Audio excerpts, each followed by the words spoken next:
তীব্র গরমের পর শহর জুড়ে স্বস্তির বৃষ্টিতে বেড়েছে জনভোগান্তি।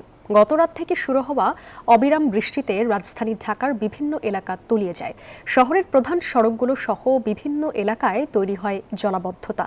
এতে ভোগান্তিতে পড়েন কর্মজীবীরা। মূলত বঙ্গোপসাগরে একটি লঘুচাপ সৃষ্টির ফলে শুধু ঢাকা নয়, উপকূলীয় অঞ্চল সহ দেশের সর্বত্রই ঝরেছে বৃষ্টি। কয়েকদিন টানা ভ্যাপসা গরমের পর শহর জুড়ে স্বস্তির বৃষ্টি। তবে গরমের অস্বস্তি কাটতে না কাটতেই স্বস্তি মিলিয়ে যায় রাজধানীর জলাবদ্ধ এলাকাগুলোর দিকে তাকালেই।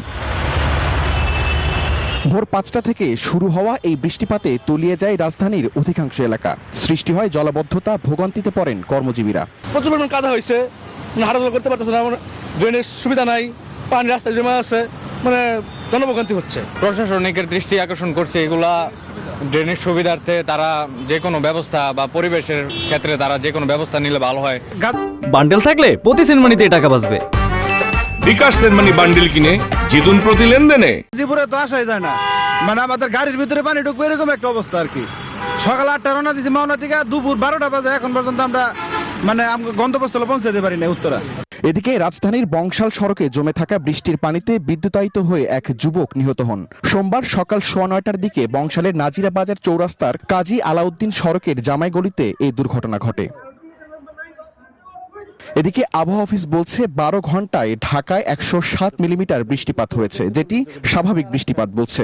আগামী কয়েকদিনের মধ্যে আর ভারী বৃষ্টিপাতের সম্ভাবনা নেই বলেও জানান তারা। ভোর 6টা থেকে সকাল 9টা পর্যন্ত 3 ঘন্টায় 71 মিলিমিটার বৃষ্টি হয়েছে। এর অল্প সময়ে কিন্তু অনেক বৃষ্টি আসলে। তবে এই বৃষ্টিপাতটা কিন্তু কমে যাবে।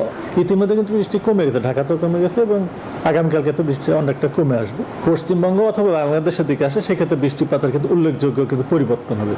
বৃষ্টি হলেই রাজধানীর এমন বেহাল দশা থেকে মুক্তি চায় নগরবাসী। সিটি কর্পোরেশনের দৃশ্যমান পদক্ষেপ দেখতে চান তারা।